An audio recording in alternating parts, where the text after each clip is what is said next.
안녕하십니까. 네. 내 말만 잘 들으면 돼요. 내 말만. 자, 이제부터 시작하도록 하겠습니다. 장주이 삐라도. 아야, 진짜 월청잘 질리스 올라가는데 올 수 있죠? 야, 니 삐도 뭐 갈라. 야, 진짜 미치겠다네. 삐도 뭐다 가야. 중전 거. 야타! 중전, 써봐. 중전 거 대전이요. 어? 야타! 야차! 야차! 좋스! 좋스, 좋스, 좋스!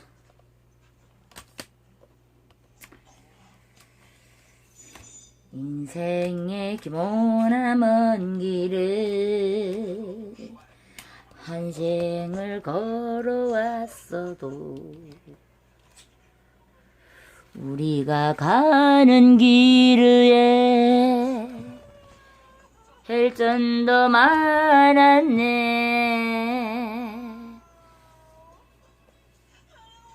짠 날려. 좀 지원해라 삐라. 그래 좀 성치라 좀 오래 좀 잘 챘나. 어디 갔지? 그 함께? 이게 다 어디 갔어? 여기 있구나.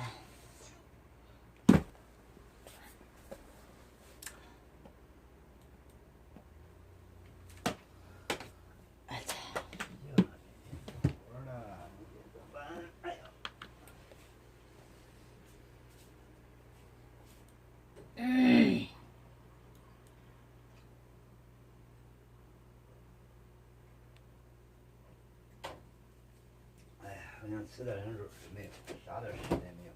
당연하라고 돼 있어. 네, 안녕하십니까. 유튜브 여러분 안녕하십니까. 지금 시간이 10시를 치고 있습니다. 오늘은 좀 일 갔다 오다 나니까 조금 늦었네요. 네, 오늘은 여러분들을 위해서 북한 투자에 지금 요즘에는요 외국인들이 북한에 많이 투자를 하고 있다고 합니다. 지금 러시아를 비롯한 이렇게 많은 이런 뉴질랜드 이런 사람들이 지금 많이 매양산을 가고 금강산도 가고 단지 한국분들만 금지되어 있다고 하는데요. 저도 한번 가보려고 하니까 이게 금지돼 가지고 못 간다네요. 그래서 이게 무슨 무슨 땅인지는 모르겠지만 예. 그래서 오늘은 여러분들한테 필립스 글로벌 기업이 중국 투자 성공하기. 여러분들 어때요? 글로벌 기업의 중국 진출이 저렴한 인건비를 활용한 생산기지 건설에서 시작이 되고 있습니다. 그래서 글로벌 기업들이 중국 투자는 생산기지 건설을 위한 제1차 중국 시장 진출과 중국 내수시장 공격을 위한 제2차 중국 시장 진출로 크게 구분되어 가고 있습니다.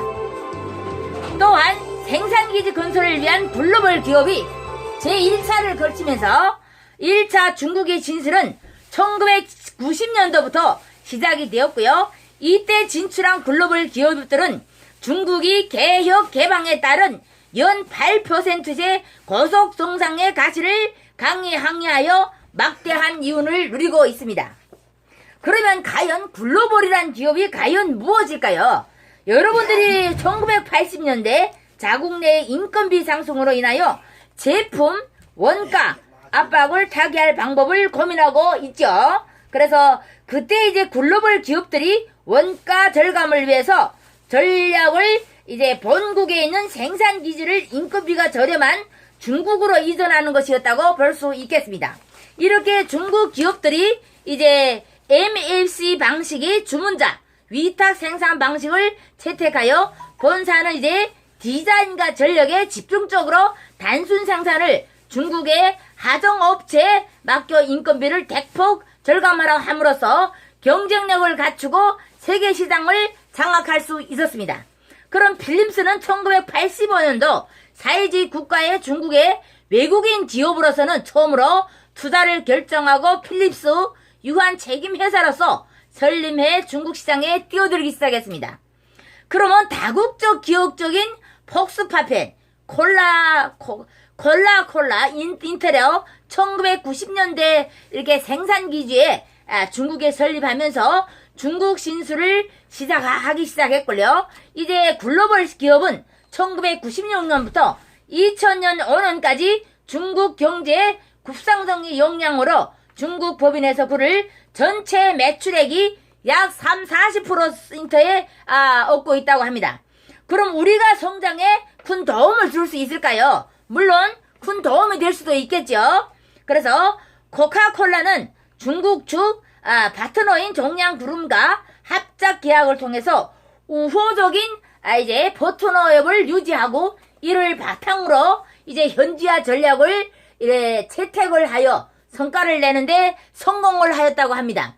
그래서 복수박해는 중국의 저임금을 활용해서 처음으로 중국의 노동력을 통한 인건비 절감으로 이익을 보다가 현지화 전략에 따라서 중국의 부품 현재를 발굴하는 방식으로 중국 현지의 부품업체와 부품 공업의 공급 사슬망을 구축하여 현신에 성공했다. 중국 사업부에서 창출한 매출액이 전 그룹 매출액이 약 35%를 얻는 성과를 거두었다는 겁니다. 대단한 성과지요. 그러니까 이만한 것을 구축을 했다는 것은 정말 쉽지 않은 거예요. 여러분들은 그래서 글로벌 기업들이 2차 중국 시장 진출은 중국의 중산층 성장으로 신절 구매력이 있는 12억 소비자의 내수 시장을 공격하기 위한 목적에 2002년대부터 시작을 했다고 합니다. 그러면 두 번째, 생산 거점에서 내수 시장 공격을 위한 현지화 전략으로 이게 있는데요. 2008년 10월 중국 충칭에 제2의 대규모 내수용 이제 생산기지 설립에 착공을 했고요.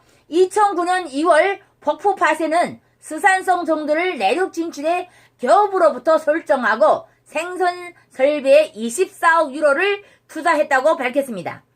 그래서 까로부트 2009년도 2월 28일 매장을 중국에 추가로 개설하면서 적극적으로 중국 내수시장 공략에 나섰다고 합니다. 그러면 글로벌 기업들이 중국의 개혁개방 초기에 중국 시장에 진입한 이유는 값진 인건비를 활용한 글로벌 생산기지 건설에 있었다고 합니다. 그래서 초기에 진입한 1차 중국 진출 글로벌 사업들은 높은 성장률을 올리면서 대부분 중국의 고도 성장의 열매를 같이 나누을 수 있었다는 겁니다. 그러나 중국의 개혁 개방이 어느 정도 진행되고 또 중국 시장이 성장한 2000년대 2차로 중국 사업에 진출한 글로벌 기업들이 경쟁 실적의 초기에 진출한 글로벌 기업들에 대해 상대적으로 초라하다는 것을 볼 수 있고요. 중국 정부가 개혁 개방에 진행됨에 따라 우자 기업에 대한 우대 정책을 점차 축소한 데다가 중국 로컬 기업이 시간이 지남에 따라 부상하고 노동자 건적 신장에 따라 인건비가 글로벌 수정으로 상중하는 등 경영 환경이 점점 불리해졌기 때문이라고 볼 수 있겠습니다. 이처럼 지금 베트남 물론 이 중국에서의 진출 글로벌 기업들이 중국 시장에서 진입한 시기에 따라서 주차 이제 투자 주의길이 커다란 차이를 보였다는 점을 우리는 주목을 해야 합니다. 계속 이제 개방 초장기에는 해외 기업들에 대해 다용한 유무형의 정부 혜택을 주어지고 값진 인건비를 활용할 수 있다는 겁니다. 하지만 지금 개혁 개방이 어느 정도 진행이 되면은요, 성숙되기 시작하면 그때는 각종 정부 혜택도 사라지고 인건비도 상승하여 새로운 규제가 시작됨으로써 이윤율이 떨어지기 마련입니다. 그래서 따라서 대북 정체를 고민하는 한국의 기업들은요, 글로벌 기업들이 중국 투자의 사례를 교훈으로 삼아 리스크가 그렇다의 북한의 개혁 개방 초장기에 진입해야만 북한의 고도 상승의 열매를 같이 공유하고 수출할 수 있다는 점 여러분들은 명심하시기를 바라겠습니다. 지금 구독 안 하신 분들 있죠? 구독과 좋아요를 저한테는 큰 힘이 된다고 했습니다. 많은 구독과 댓글, 좋아요를 눌러주시기를 바라면서 오늘은 여기서 마치도록 하겠습니다. 통일방송의 김영금이었습니다. 감사합니다.